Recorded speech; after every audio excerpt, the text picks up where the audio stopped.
Pegue sua Bíblia aí comigo, livro de Esther.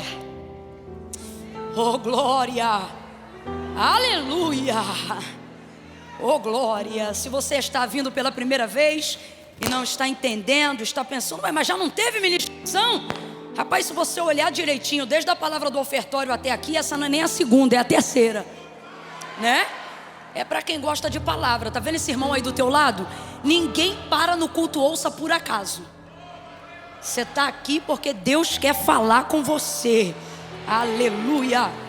Livro de Esther. Você que trouxe sua Bíblia ou está aí no seu aplicativo e ainda não encontrou, o sangue de Jesus tem poder. Porque se você digitar, aparece. Você que é da espada aí da folha. Esther, depois de Neemias, antes de Jó. Capítulo de número 6. Quem encontrou, diga amém. Camila, te amo, cara, tu tá aqui. Ai, garota, vou te esmagar. Esther, capítulo 6.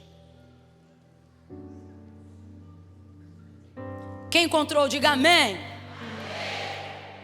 Versículo 1, 2 e 3. Diz assim o texto: naquela noite o rei não pôde dormir, de sorte que mandou trazer o livro das crônicas, os registros.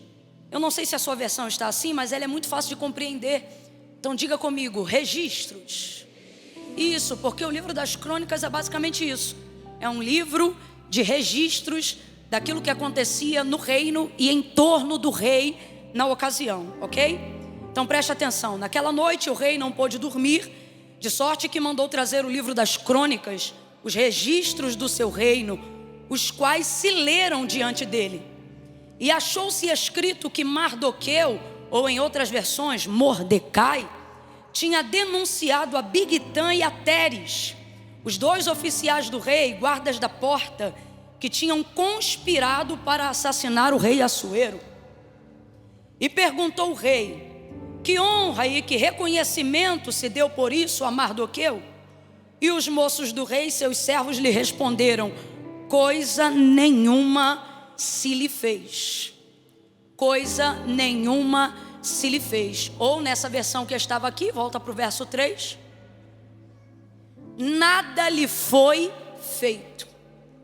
Gostei dessa versão também, ó. Que honra e que reconhecimento Mardoqueu recebeu por isso. Nada lhe foi feito. Então o que foi feito em razão do que ele fez? Fala para o teu irmão, nada. Então eu vou perguntar de novo. O que foi feito? O que foi feito? Você vai sentar dizendo assim, ó, não vai ficar assim.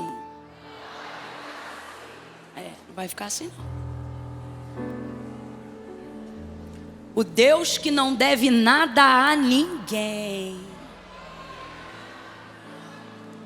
Ele quer que nós usemos os minutos finais desse culto para glorificar a Ele, não pelo que foi feito, mas pelo que não foi feito. Você conseguiria fazer isso hoje aqui? Se lembrar de quem você ajudou, se lembrar de quem você favoreceu e pensar assim, não houve reconhecimento, e glória a Deus. Você conseguiria fazer isso? Se lembrar de alguém que você se expôs, porque no caso aqui de Mardoqueu, e eu vou utilizar só o contexto da narrativa que a gente leu aqui, porque eu quero ser bem objetiva naquilo que Deus tem como resposta para a nossa vida nessa noite. Então, veja, ele fez uma denúncia acerca de dois oficiais, e Mardoqueu não é o tipo de pessoa que faz denúncia anônima. Ele fez uma denúncia oficialmente contra dois oficiais que estavam conspirando um assassinato para o rei, que é Assuero, esse mesmo que num dia desses, e eu já explico qual é o contexto desse dia que a gente leu no texto, ele não pôde dormir. E aí nesse dia ele manda trazer os registros, o livro das crônicas, dos acontecimentos do seu reino. Ele quer relembrar a sua história, reviver a memória de coisas que aconteceram. E calhou de ser naquele dia o registro da denúncia que Mardoqueu, tio de Esther, numa outra ocasião, havia se exposto para salvar a vida do rei. Uma denúncia de assassinato não é fácil. Imagina que você está sabendo que duas pessoas estão conspirando acabar com a vida de uma pessoa, e aí você vai lá, se expõe e faz uma denúncia contra dois oficiais. Eu estou falando de homens políticos e homens de guerra. Aí Mardoqueu, um hebreu, um estrangeiro vivendo em uma outra terra, e ele vai fazer isso porque isso é o certo. E aí qual é o contexto aqui? O contexto é que o rei Assuero pergunta: então, acerca disso daí, porque não está lá no registro, né? O que é que foi feito a Mardoqueu por isso que ele me fez? E os servos responderam: nada foi feito. Será que nessa noite você conseguiria trazer um apanhado na sua memória e observar todas as coisas que você já fez em exposição por alguém? Não para se vangloriar, mas porque você disse: eu vou fazer isso porque isso é certo. É o que eu gostaria que alguém fizesse se estivesse no meu lugar. Vezes em que você foi testemunha do que viu e ouviu, mesmo sabendo que sua vida nunca mais seria a mesma depois que tal coisa fosse feita ou denunciada. Gente aqui que nunca se colocou na frente de uma bala, mas se colocou na frente de uma mentira e disse: ó, isso aí não é verdade. Gente que protegeu gente que nem era tão íntima sua. Gente que inclusive hoje voltou a ser amigo do inimigo que foi outrora. E você ficou no canto dizendo: mano, como é que isso aconteceu comigo? Eu entrei no rolo para poder fazer o que era certo. Enfim, eu não sei. Mas será que teria na sua memória alguma área da sua vida que faltou uma recompensa? Que faltou uma restituição? Algo que você não coloca como uma queixa diante de Deus, mas que você se lembra hoje aqui e não se lembra à toa, porque o Espírito Santo de Deus te trouxe nessa noite de quarta-feira para dizer: não foi o homem, foi eu que aguardei. Porque aquilo que você faz aqui e aquilo que o homem te compensa aqui ou te recompensa aqui, fica aqui. Mas aquilo que aqui você esperou ser recompensado e não foi, vai para o livro das obras. O que isso significa? Significa que quando o homem não faz aquilo que deveria fazer, Deus entra em cena. Que quando o homem não dá aquilo que deveria dar, Deus entra em cena. Que quando o homem não entra onde deveria entrar, Deus entra. Por quê? Porque Deus não fica devendo nada a ninguém. E eu não estou falando sobre o mais alto grau do cristianismo, não. Eu estou falando sobre justiça. O nosso Deus é um Deus de justiça. Eu não sei o que você tem passado, mas a palavra que Deus colocou na minha boca esta noite é essa: diga que eu sou um Deus de justiça. Diga que eu sou um Deus de balança fiel.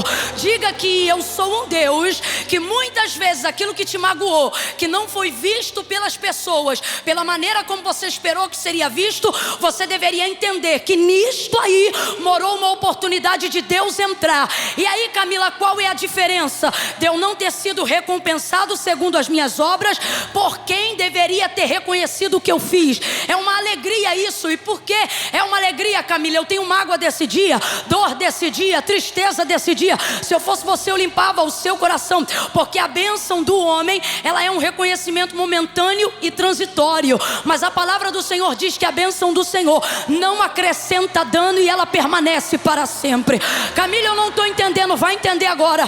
Deus está dizendo: faltou abraço, faltou reconhecimento e faltou honra, porque o que eu tinha para a tua vida não era temporário, era um decreto. Então Deus permitiu até pessoas que não conseguiram se colocar na posição honesta, justa que deveriam, porque Deus iria usar essa lacuna para dizer: eu vou entrar aonde o homem não tinha gabarito para recompensar à altura aquilo que você fez. Eu não sei se você está entendendo. Se você não está entendendo, entenda agora. É noite de justiça e honra. Justiça e honra. Justiça e honra. Eu vou falar de novo. É noite de justiça e honra, diz o Senhor. Aleluia. Oh, aleluia. O rei não dormiu justamente naquela noite. E por que justamente naquela noite ele não dormiu? Porque era aquela noite, ou melhor, o dia anterior a essa noite, que um homem chamado Amã, um homem mau. Amã é um homem? Ele é a personificação do mal. Eu costumo chamar Amã de casa vazia. Quem é casa vazia? É a casa que o diabo entra para personificar a sua vontade. Todo homem que não é preenchido de Deus é casa vazia para que Satanás entre. Ah não, Camila, mas eu não tenho nada com o diabo. Mas se você não tiver Deus na vida, o diabo tem com você. Porque Deus bate na porta, o diabo não bate, ele entra. Amã é uma casa vazia. É alguém que Satanás tem liberdade para poder entrar e personificar as ações do mal que ele quer executar contra o povo de Deus. E ele era um grão-vice, um príncipe. Ele era um homem muito próximo do rei. Ele tinha acesso a áreas, a lugares e a pessoas que Mardoqueu não tinha. Mardoqueu obviamente é um homem muito bem relacionado. Como é que saberia-se de um registro onde uma denúncia de uma conspiração, ou seja, algo em oculto, estava acontecendo? Então obviamente Mardoqueu também era um homem muito bem relacionado. Todavia ele não tinha o mesmo nível de acesso que esse príncipe chamado Amã, este homem mau, tinha dentro daquele reino. E qual era o contexto? O contexto era que Amã odiava Mardoqueu porque ele representava resistência. Ocorre que ele gostava de ser bajulado, ele gostava de ser adulado. E um decreto contra o povo de Deus já havia saído, dado pelo próprio rei, sob a influência deste homem mau que quer destruir o povo de Deus, chamado Amã. E este Amã quer os judeus destruídos. Mas ocorre que Mardoqueu entra num propósito de humilhação, veste de pano de saco, cinza sobre a cabeça, e fica na escadaria, à entrada da porta do palácio, aonde Amã passava frequentemente. E aonde Amã passava, cabia-se reverência a ele, porque ele era um integrante do reino de Assuero, do Império Medo-Persa. Então a burocracia real exigia que qualquer grão-vice que passasse por você fosse reconhecido por você com um cumprimento de reverência, uma inclinação leve de cabeça. E ocorria que qualquer pessoa fazia esse gesto simples. Completa para mim, para eu ter certeza que você está me ouvindo bem. Um gesto. Porém gestos simples também carregam grandes significados. Por exemplo, na nossa rede social, curtir é um gesto simples. Com 2 cliques você coloca o coração em cima de uma publicação e você diz que curtiu aquilo. É um gesto simples, é ou não é? Mas quem já se escandalizou em ver o nome de alguém numa curtida que não deveria? Ah, tá fingindo costume você. Você olha, menina, fulano curtiu. Meu Deus. Então fulano não é como eu pensava, o negócio...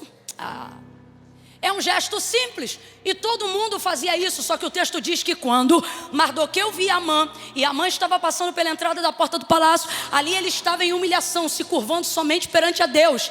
Então ele vê Amã, e Amã não é reverenciado por Mardoqueu, porque Mardoqueu tem discernimento que Amã é a personificação do mal, e que ele influenciou o rei a estabelecer um decreto para destruir o povo de Deus. Olha para mim que eu vou falar rasgado, que é para todo mundo entender. Ao mal não se reverencia nem por educação. Não use educação para esconder a covardia da sua ausência de convicções cristãs. Mal não se reverencia. Ele é a personificação do mal. André, vem comigo. Quando eu ficar louca, entra na onda. Então ele sabia que aquele homem não era digno de honra, e a reverência comunicava um nível de honra. E Mardoqueu já estava com a vida passiva de um decreto de morte, e ele não iria honrar o seu assassino, o assassino do povo de Deus, por motivos tão escusos e obscuros. Então ele não reverenciava. O ego de Amã deixou ele endemoniado, possesso. E então ele vai pedir a cabeça de Amã. Mas antes de ter autorização do rei para saber se pode, de Mardoqueu, antes de pedir a autorização do rei para saber se pode conduzir Mardoqueu à forca, ele já vai construir a forca. E o texto diz que ela era muito alta, e isso era para impressionar as pessoas, e para que Mardoqueu soubesse que a morte dele estava sendo projetada pelo inimigo que ele não respeitava. Eu não sei para quem, mas Deus está me mandando dizer para alguém: você quer estabelecer decreto de paz, você quer estabelecer decreto de harmonia com o inimigo do povo de Deus, e no final isso não vai dar certo. Inimigo, gente que quer a morte, gente que quer a destruição, não merece esse nível de reverência, merece resistência. Deus está dizendo: você está fazendo reverência para quem deveria estar demonstrando mostrando resistência. Ben-Hadad, segundo, foi um dos homens que tentou conquistar Samaria, e ele zombava do rei na ocasião. E na ocasião o rei em questão chamava-se Acabe, um homem frouxo, comandado por uma mulher possuidora, por uma mulher de posse, uma mulher dominadora chamada Jezabel. Essa mulher influenciava ele a fazer o que era errado, e homem frouxo é facilmente influenciado. E o texto vai dizer que quando Ben-Hadad vem com os assírios para destruir toda Samaria, ao meio-dia ele já estava bêbado, nem se preparava no exército, porque ele dizia: amanhã a estas horas, antes do meio-dia, o pó de Samaria não vai caber na minha carroça, nós vamos dizimar e destruir essa cidade. Aí Acabe ficou apavorado e não ofereceu resistência. O que ele ofereceu? Oferta de paz. Foi para diante de Ben-Hadad, e de vez tratá-lo como o inimigo que era, sabe o que ele fez? Ele foi para diante desse rei que não o respeitou, que não usou os artifícios de guerra, que não usou a burocracia real, que não tratou ele como rei, que não reconheceu o território. Eu vou falar rasgado: não respeita a tua casa, não respeita a tua vida, não respeita a tua história, e você curte, comenta, compartilha, manda beijo, vai no aniversário, é quebra de princípio. Depois você está deprimido e não sabe por quê, porque a Bíblia diz: a quem honra, honra. Se não te honra, meu irmão, sai desse loop. O que Ben-Hadad vai fazer? Oferta de paz. Ó rei, ó Ben-Hadad, minhas coisas são tuas, meus filhos são teus. Frouxo. Minhas coisas são tuas, meus filhos são teus. Resultado, ele pensou que ia comover Ben-Hadad com isso. Sabe o que Ben-Hadad faz? Vai para cima dele com mais força ainda e diz: amanhã antes do meio-dia, vocês não vão ser meus filhos, vocês vão ser meus escravos. Inimigo não respeita quem oferece paz quando ele chama para guerra. E eu estou falando aqui de questões espirituais. Para de deixar Satanás ganhar território dentro da tua casa. A menina tem 12 anos de idade e decide em que estação de rádio vai ficar. Ela decide a lista dela do que ela vai ouvir. Bota o som nas alturas dentro da casa que você está pagando ainda. E no final você diz: não, eu não falo nada porque eu não quero guerra. Pois o resultado das vitórias do futuro que você quer ter está nos processos que você rejeita agora, nas conversas que você não quer ter agora, nas indisposições que você não quer ter agora. Quer paz? Quer paz? Olha para o teu irmão com carinho e diz: vai para a guerra. A paz se conquista com guerra. Ai, eu estou sentindo algo da parte de Deus aqui. E André Matos, você não está hoje aqui à toa. Você carrega uma atmosfera de guerra, de batalha. E o Senhor está dizendo: eu estou te chamando para criar resistência. Resistência contra esse inimigo espiritual que te afronta, que zomba de você. Satanás não vai mais tirar farinha com a tua cara. Tu vai entrar naquela casa hoje marchando e dizendo: aquele que habita no esconderijo do Altíssimo, a sombra do Onipotente descansará. Direi do Senhor: Ele é o meu Deus, meu refúgio, minha fortaleza, e nele eu confiarei. Eu vou te contar algo que eu aprendi enfrentando batalhas espirituais. O inimigo vai para cima, ele perturba, ele tira sono, ele te dá insônia, ele perturba a tua vida, ele te dá medo, ele pressiona. Eu disse que ele pressiona. Completa aí que eu quero ter certeza que tu está ouvindo a instrução. Mas ele não aguenta a pressão. Vai para cima, vai para cima. Resistir ao diabo e ele fugirá de vós. Se por um caminho ele vier contra ti, por 7 ele terá que fugir da tua presença. Vai para cima, vai para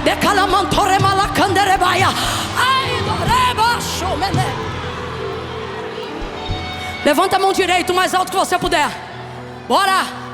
Bota a esquerda na mesma altura. Quando eu disser 3, tu vai botar a mão no ombro do vizinho. Camila, eu não conheço o vizinho. Não precisa conhecer não. Quando eu disser 3, tu vai botar a mão no ombro dele e vai fazer ele entender que essa noite não é noite de entretenimento gospel, é noite de guerra e ele já está armado.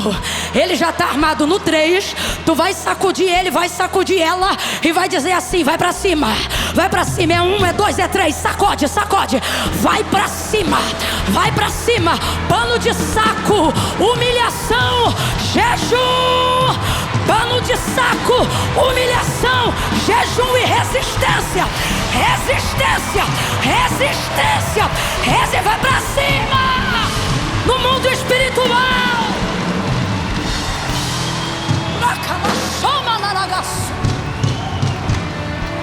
Eu não vos dei espírito de covardia, diz o Senhor, mas eu vos entreguei espírito de fortaleza. O meu problema em épocas de batalha espiritual aconteciam sempre a partir das 6 da noite. Eu tinha um problema com a noite. Parece que a noite tinha legalidade sobre mim, porque eu era uma menina muito atormentada na minha adolescência e eu tinha muito medo do escuro. Muito medo do escuro. Eu me lembro que eu acordava com dor na bexiga, porque eu não conseguia atravessar poucos metros do meu quarto para o banheiro, aprisionada pelo medo na madrugada. E à noite começava aquela tormenta. Só que nessa época eu já atuava no trabalho de consagração da igreja. Então de dia eu tacava fogo no cão, e à noite era ele que me perturbava. Era desse jeito. Aí eu comecei a entrar em guerra de dia. Comecei a deixar para entregar o jejum mais tarde. E comecei a fazer orações de joelho de 3 em 3 horas, sendo que às 18 horas, que era o período mais crítico, onde o meu problema começava, eu orava tipo assim, antes 10 para as 6 mais ou menos, que era tipo assim: quando ele chegar ele vai encontrar isso aqui, e aí vamos ver se vai ter poder. E eu pus minha vida à prova. Eu já estava num ponto de desgaste, de cansaço, que eu já estava quase dizendo: Senhor, nas tuas mãos eu entrego o meu espírito. Mas como quem diz assim, é na tua mão, Satanás nenhum vai tocar em mim não, porque a tua palavra diz: aquele que é de Deus, o maligno não toca. Se for para viver, eu vivo para ti. Se for para morrer, eu morro para ti. E ali eu descobri que ele pressiona, mas não aguenta a pressão. Agora, você quer vencer mundo espiritual usando o braço de carne, usando print de WhatsApp, conversa de direct? Eu vou te dar um cascudo. Nossa milícia não é carnal, mas espiritual, e por isso poderosa em Deus, para a destruição de cadeados, de fortaleza, de obras e hostes espirituais da maldade. Você só não venceu ainda porque está usando as armas erradas. E eu vou te dar só uma hoje, porque Deus me deu só uma instrução. Qual é a arma, Camila, que eu vou usar essa semana? Da humilhação. Poucas armas são tão poderosas quanto a arma da humilhação. Ué, Camila, você está dizendo então que vai deixar ele me humilhar? Amã nunca pôde humilhar Mardoqueu, mesmo influenciando o rei a dar a ele um decreto e ao seu povo de morte. E a vitória da humilhação não é a capacidade que eu tenho de aguentar ser humilhado pelo meu adversário, é a capacidade que eu tenho de me humilhar antes que ele me humilhe. Porque a palavra de Deus é clara. Completa aí, por favor. Eu disse que a palavra de Deus é... E o que a palavra de Deus diz, ao contrário do que muita gente reproduz, não é que os humilhados serão exaltados. Gente, isso não está na Bíblia. O que a palavra de Deus afirma não é que os humilhados serão exaltados. O que a palavra de Deus afirma, e são palavras do próprio Jesus, é que aquele que a si mesmo humilhar. Ei, calaço. Ei. Olha aí para o teu irmão e fala assim para ele: desce primeiro. Não espera ninguém te empurrar não, desce primeiro. Desce primeiro, busca primeiro. Não espera a guerra toda se levantar não, se rende primeiro em adoração. E quando disserem: tu viu o que está falando? Não responda nada. E aí, você quer que eu mande avisar o quê? Quer que eu traga fulano para conversar contigo? Não. Em tempo de humilhação você só conversa com Deus. Só conversa com Deus. Só fala com Deus. Você não responde ninguém. Fala. Pano de saco, cinza sobre a cabeça. Em estado de humilhação, ele cria uma resistência contra o seu inimigo. Agora você vê, numa posição de fragilidade, ele cria resistência. Quem aqui já se sentiu como Davi, igual quando era perseguido por Saul? Você via, ele estava numa posição de humilhação, porque ele era fugitivo. E aí quando Saul ia atrás dele, não conseguia matá-lo, ele ouvia Davi dizer para ele: meu Senhor, porque o Senhor está preocupado comigo? Eu sou como uma pulga no teu reino. Uma pulga, e é assim que às vezes a gente se sente. Como é que alguém tão grande, com tanto poder, com tanta influência política, com tanto poder econômico, aquisitivo, com tanta influência relacional dentro do reino, se preocupa com um homem trajado com vestes pobres e com cinza sobre a cabeça? Mas é o poder da resistência no mundo espiritual. Deus está dizendo: não precisa demonstrar a ninguém que você tem, demonstra para mim, e eu vou dar o respaldo que você precisa para ter a resistência que você precisa ter nesse processo. Então ocorre que Amã, por causa dessa resistência, manda construir uma forca bem alta, porque ele quer que Mardoqueu saiba que a morte dele está sendo projetada. Então isso aqui é uma ameaça. Eu disse que isso aqui é uma... Vem comigo, igreja, para a gente encerrar junto. Eu disse que isso aqui é uma... E tudo que teu adversário pode fazer contra você é isso. O quê? Ameaçar. Camila, ele pode fazer mais se você estiver em Deus? Não. Tudo que ele pode fazer contra uma pessoa que está em Deus é ameaçar. Para quê? Para que você saia da posição. Para que por medo você saia do lugar que faz ele entender que você é resistência. Já percebeu quando tu dobra o joelho para orar, a água que está guardada no cano desce? O móvel começa a torcer. Quem já começou a oração de olho fechado e terminou de olho aberto? É impressionante, é tudo para atrapalhar a posição de resistência.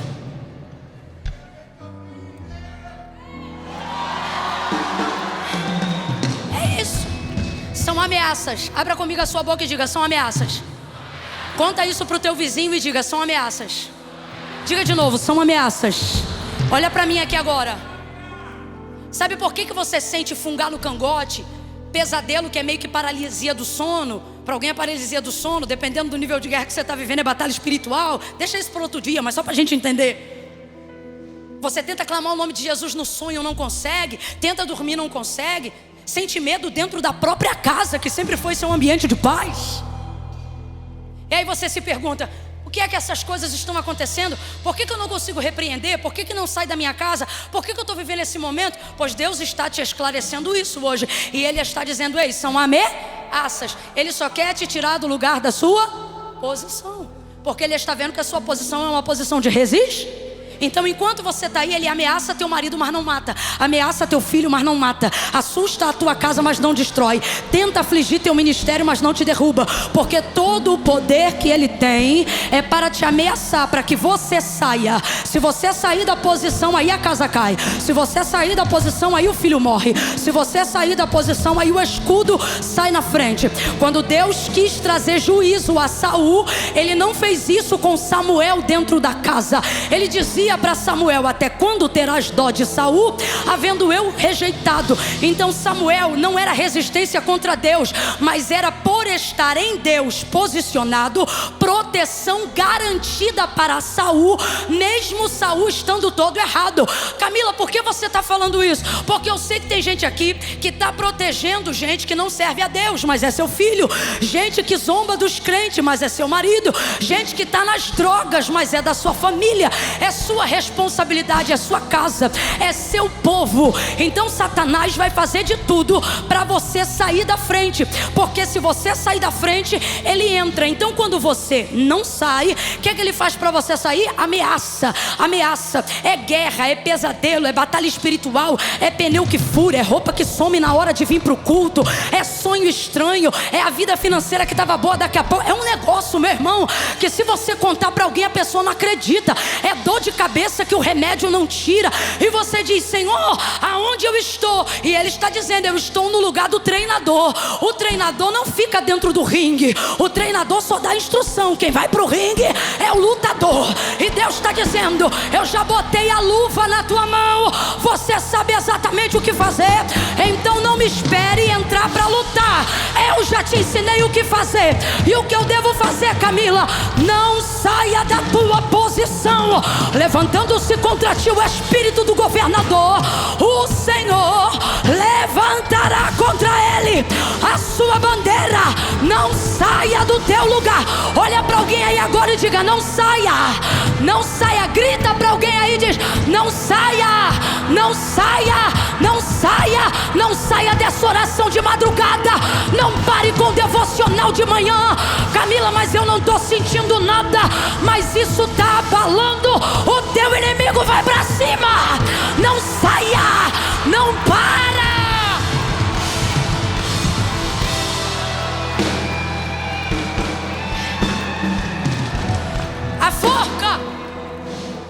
A forca era um jeito de Amã demonstrar poder para que Mardoqueu já considerasse-se derrotado. Então é por isso que o inimigo ameaça. E por que ele ameaça? Porque ele só tem poder de projeto, ele não tem poder de decreto, de decisão. Então ele faz a forca e deixa tudo pronto. Porque qual é o plano dele? Amanhã de manhã eu vou entrar no pátio e eu vou ser a primeira pessoa a falar com o rei. Quando eu falar com o rei, vou pegar dele a autorização. E amanhã, antes do meio-dia, Mardoqueu já vai estar enforcado. Esse é o projeto de Amã. Vem comigo, vem comigo. Esse é o projeto de Amã. Esse é o quê? Projeto. Esse é o quê? Bora, esse é o quê? Tudo que você vê e ouve seu adversário dizer contra você não passa de um projeto. Camila, mas projeto, irmão, projeto é uma coisa, obra é outra. Você chama um arquiteto, ele pode fazer um projeto incrível. O nível de reconhecimento do que ele fez só vai ser respaldado assim, de maneira ainda melhor, depois que a obra for feita. Esse negócio é tão sério, preste atenção nisso aqui. Esse negócio é tão sério, a diferença entre projeto e decreto. O rei libera decreto, mas Amã só tem poder de fazer. Vem de novo, o rei libera. Tá fraco, o rei libera, mas Amã só tem o poder de fazer. Só vira decreto se o rei aprovar. Só vira decreto se o rei decidir. Então tudo que teu inimigo intenta, fala e ameaça e grita e faz contra você, não passa de um. Só vai se tornar algo de fato realizado se houver da parte de Deus um. Então entenda isso. Amã tem o projeto, inclusive já concluiu a forca. E tem uma burocracia real que funciona da seguinte maneira, ó. É assim, presta atenção. Se ele chega cedinho, igual ele fez, e ele manda anunciar que ele está no pátio, quando o rei permite a entrada dele, o rei não fala nada, porque foi ele que pediu para entrar. Então, se a presença dele é autorizada e ele entra, ele pode abrir a fala. Então, esse era o plano dele. Vou chegar primeiro e vou pedir para anunciar minha presença, porque daí quando eu entrar eu vou poder. Esse plano era perfeito se o rei tivesse dormido. Mas ocorreu que justamente naquela noite, o texto não diz que ele não quis, o texto diz que ele não pôde, não conseguiu. Eu tenho para mim que Mardoqueu está dormindo, porque quem ora tem paz para dormir. Mas o rei que decide não dorme. Aí você diz, Camila, o que isso significa? No mundo espiritual, é Deus dizendo para a gente hoje aqui que está debaixo de ameaça pesada: pode dormir, porque quem te guarda não dorme. O rei não vai dormir.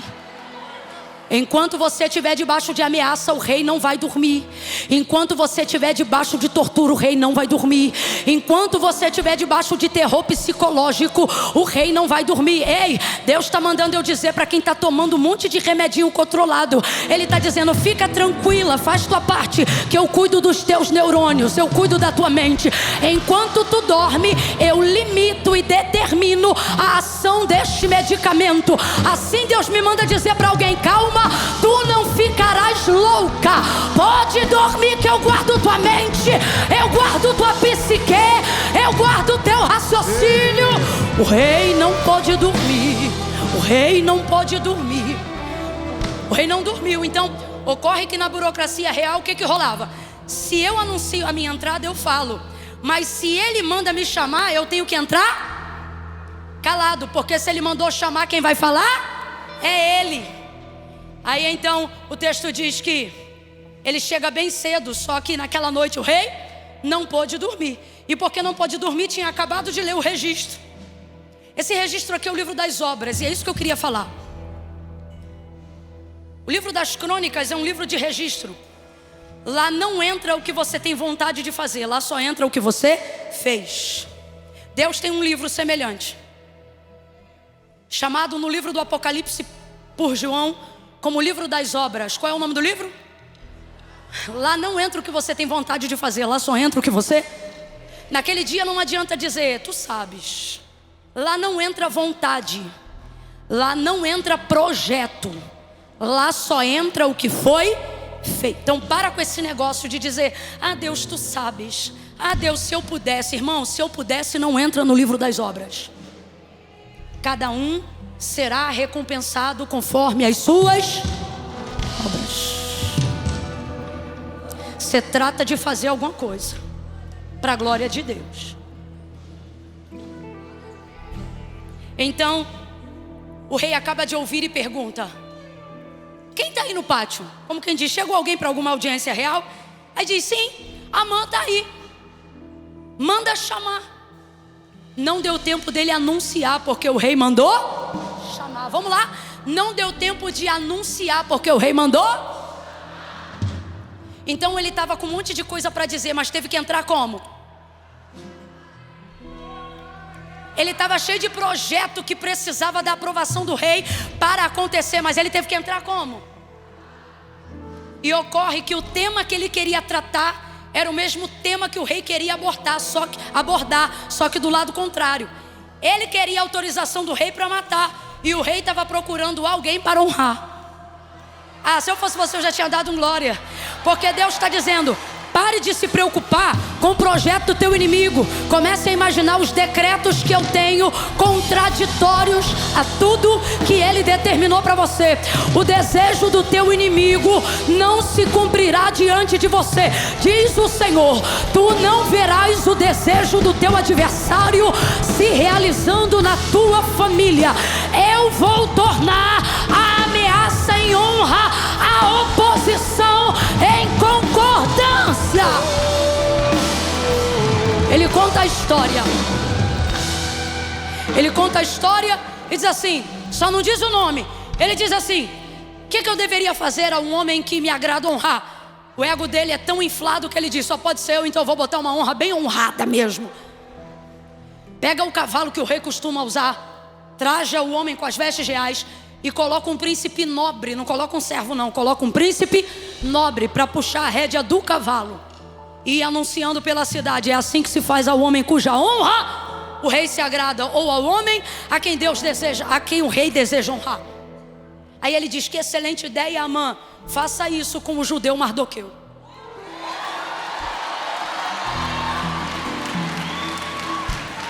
Aquele que te ameaça está dando as melhores ideias sem saber. Aquele que está te ameaçando,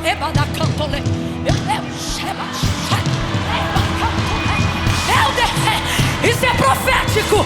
Deus já está dizendo, o desejo do teu adversário é tão grande que ele não é bom só em construir forca, ele também é bom em dar excelentes ideias de reviravolta. Meu Deus, faça isso com Mardoqueu. Mardoqueu tem uma característica, que é a característica que nós temos que absorver essa noite. Que característica é essa, Camila? Vou lhe dizer agora. Ele não se distrai com a desonra e nem se deslumbra com a honra. Para mim ele é... Esquece! Não, Mardoqueu arrebenta. Vou falar de novo. Ele não se distrai com a desonra e não se deslumbra com a... Porque qual é o problema de você se deslumbrar com a honra? Vou falar aqui rapidão, presta muita atenção. Se ele fica deslumbrado com essa honra que de fato ele vai receber, o rei prepara o cavalo, coloca trajes reais nele e manda Amã puxar o cavalo pela rédea. E é Amã que queria matar ele, que vai para o meio da cidade dizendo assim, é assim que se faz o homem que agrada o rei. O rei faz isso aí com quem agrada ele, ó. Aí eu queria estar lá. Aí escuta. É assim, ó, ele fez tudo isso. O texto diz que Mardoqueu recebe a honra. Quando termina aquele episódio, ele tira a roupa real, desce do cavalo, devolve o cavalo, devolve a roupa e volta a usar a veste de saco e a cinza na cabeça. Por quê? Porque se ele se deslumbra com aquela honra, naquele dia ele tem honra, mas no dia 14 tem morte para ele e para todo o povo dele, porque o decreto regia isso. Então veja, existem coisas que você não recebeu lá atrás, que você vai receber em momentos de guerra. Rapaz, é a mistura do Deus me livre com quem me dera, tudo junto. E Deus está dizendo, vou te honrar no meio dessa crise, para te mostrar que eu sou contigo. Mas não se deslumbre, porque o alvo é maior. Isso não é sobre você, mas sobre tudo que você carrega. Isso não é sobre você, mas sobre tudo que você representa. Então não se deslumbre com o carro que Deus te deu. Não se deslumbre com a casa que Deus te deu. Não se deslumbre com a fama que Deus te deu. Ele está dizendo, isso é bom, mas é passageiro. Recebeu a honra, volta para a posição de resistência. Volta para a porta do rei. Volta a se humilhar.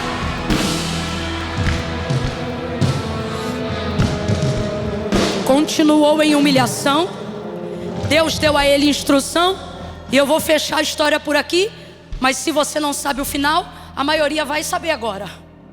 O final é que Deus usou Mardoqueu para instruir Esté, que era sobrinha dele, esposa, rainha de Assuero. E ela, com toda a graça e favor que Deus lhe deu, porque Esté não conquista na beleza. Vou abrir um parêntese rapidex aqui para as irmãs. Eu não sei porque nas peças teatrais sempre botam a menina mais bonita da igreja para fazer Esté. É uma mania que tem. Ai, porque o texto diz que Esté era formosa. Irmão, formosa no Império Medo-Persa. Respeita as irmãs Medo-Persa. Estou falando de uma das mulheres mais bonitas do Império. Não foi beleza, enganosa é a graça, passageira formosura, mas a mulher que teme ao Senhor, essa será louvada. O texto é claro em dizer que Esté alcançou de Deus graça. O que ela tinha? Favor. Já conheceu gente que tu olha e tu quer dizer não, mas não consegue dizer não? Gente que todo mundo diz não, mas quando é para aquela pessoa, sim. Graça, favor. Ela tinha graça. Deus então faz ela ser favorecida. E debaixo de uma instrução, ela entra por um caminho de estratégia, aonde Deus dá vitória ao seu povo, dando a ele a oportunidade de lutar. Eu acho lindo que Deus vê o seu povo sendo perseguido e não esmaga seus adversários sem dar ao seu povo uma oportunidade de lutar. Por isso eu entendo a chamada de Deus para Israel, que significa príncipe, aquele que luta com Deus. Deus está dizendo com carinho para a gente aqui, não pense que te ajudar é eu te poupar de todo sofrimento e pelejar a tua peleja. Ele está dizendo, não, te dar vitória é te ensinar a lutar. Você diz, Senhor, por que tu não resolve minha vida de uma vez? E Ele está dizendo, porque eu estou te ensinando a lutar. Então Ele vai dar a ela todo um caminho de estratégia. E graças a essa estratégia, Deus ensina seu povo, lhe dá uma oportunidade de lutar. E eles vencem, diga glória a Deus. Agora, aonde mora o início de toda essa estratégia? Na capacidade que Mardoqueu tem de não ser destruído pela crítica e não ser deslumbrado pela honra. Ele manteve a posição antes e depois. Que lugar é esse? Lugar de humilhação, de resistência, de oração, de armas espirituais. Há uma brecha, uma lacuna de Deus aberta hoje aqui. E Ele está dizendo, quem quer discutir, quebrar pau, arrumar confusão, vai para um lado. Quem não quer fazer nada e vai deixar o diabo destruir a casa, vai para o outro. Agora quem hoje quer entrar na brecha, na posição, Camila, não vai ser fácil, mas Deus não chamou a gente para escapar, Deus chamou a gente para triunfar. Quem triunfa não foge, enfrenta. E eu estou dando essa palavra de encorajamento, porque para alguns aqui, o ano já acabou e vai terminar com derrota. E Deus está dizendo, daqui para o final de agosto até dezembro eu vou te dar estratégias de vitória. Quem quer entrar nessa lacuna, dá um salto da cadeira agora para cima. Vem para cima, para cima, para cima. Não fuja, não seja covarde. O diabo pressiona, mas não aguenta a pressão. Foi por isso que muita gente que poderia ter te ajudado não te ajudou. Existem pessoas que passaram pela sua vida só para serem o motivo dessa brecha de colheita ficar aberta para Deus entrar. Então a primeira coisa que eu quero dizer para quem me ouve aqui agora é: perdoe imediatamente todas as pessoas que você se expôs por elas, mas elas não reconheceram sua entrega, sua exposição. Perdoe agora, feche os olhos. Traga o nome dessas pessoas na sua consciência. Não faz o sonso não. Não finge que não sabe de quem está falando não. Traz na mente, não traz na boca não, mas traz na mente. Senhor, fulano, eu quero pedir perdão ao Senhor por ter ficado com o coração machucado com ela, com ele. Porque, Senhor, se essa lacuna, se a ausência daquela honra que eu esperava dele e dela tivesse vindo, hoje eu não ia receber um decreto. Feche os olhos, perdoe agora. Perdoe parentes, perdoe familiares, perdoe amigos, perdoe. Feche os olhos, perdoe. E peça perdão ao Senhor. Peça perdão ao Senhor.